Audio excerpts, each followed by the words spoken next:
بڑا پریشان، سر میں درد ہو گیا، اب کروں تو کروں کیا؟ متولی کی آواز آ رہی ہے کہ نماز کا وقت ہونے والا ہے۔ اب متولی کی بات سنے یا خدا کا خوف جو اس کے اوپر طاری تھا، اب اپنے اندر کی بات سنے، بڑا پریشان۔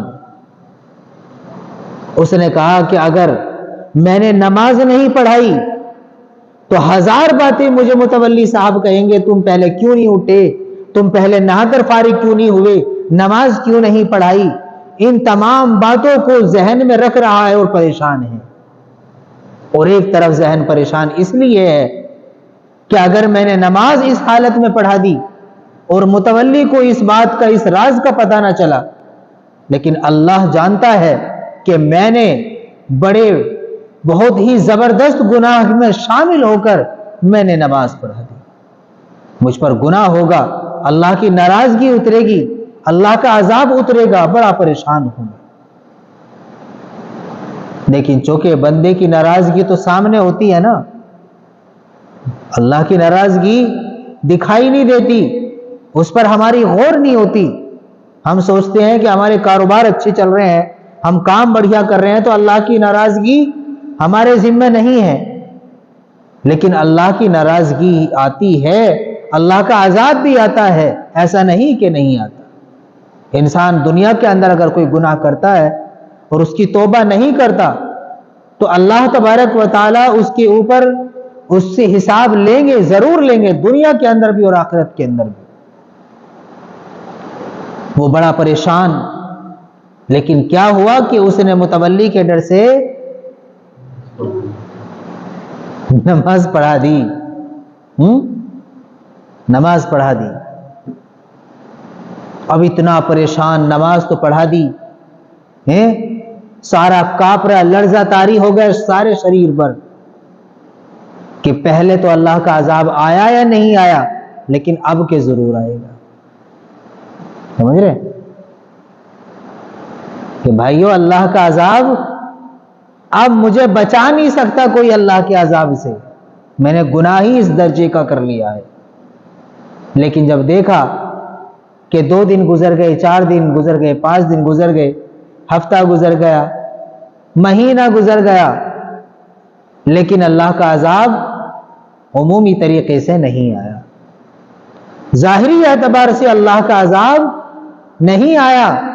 اب اس کے ذہن میں بات بیٹھ گئی کہ اللہ کا عذاب میرے اوپر نہیں آیا، اس سے معلوم ہوتا ہے کہ جس دین پر میں قائم ہوں یہ دین حق نہیں ہے۔ اس اللہ والے نے کہا کہ تجھے بھول ہے اس بات کی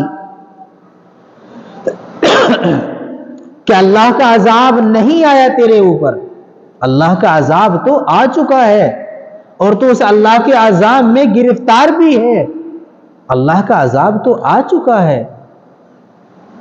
اس نے کہا کہ کیسے اللہ کا عذاب؟ مجھے تو ظاہر نہیں ہوا، میں نے تو نہیں دیکھا، ایکسیڈنٹ میرا نہیں ہوا، ٹانگیں میری نہیں ٹوٹی، ہاتھ میرا نہیں کٹا، کوئی ایسی بیماری مجھے لاحق نہیں ہوئی، ایسی کوئی حادثہ میرے ساتھ پیش نہیں آیا جس سے میں یہ محسوس کر لیتا کہ ہاں میرے اس گناہ کی سزا اللہ نے مجھے دے دی ہے۔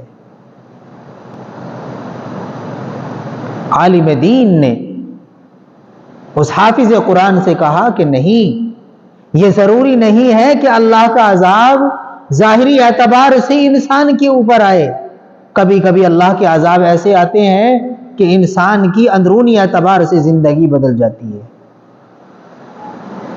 اللہ بہت کچھ چھین لیتے ہیں اس سے،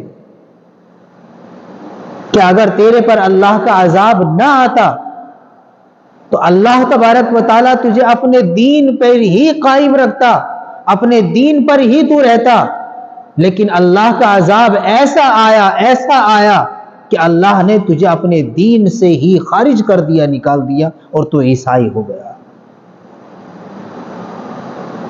تو اسی لیے محترم بزرگوں، دوستو، بھائیوں، میرے عزیز طلبہ، کہ اللہ کا عذاب ہر حال میں آتا ہے، اس سے انسان کبھی جھٹلا نہیں سکتا اس بات کو.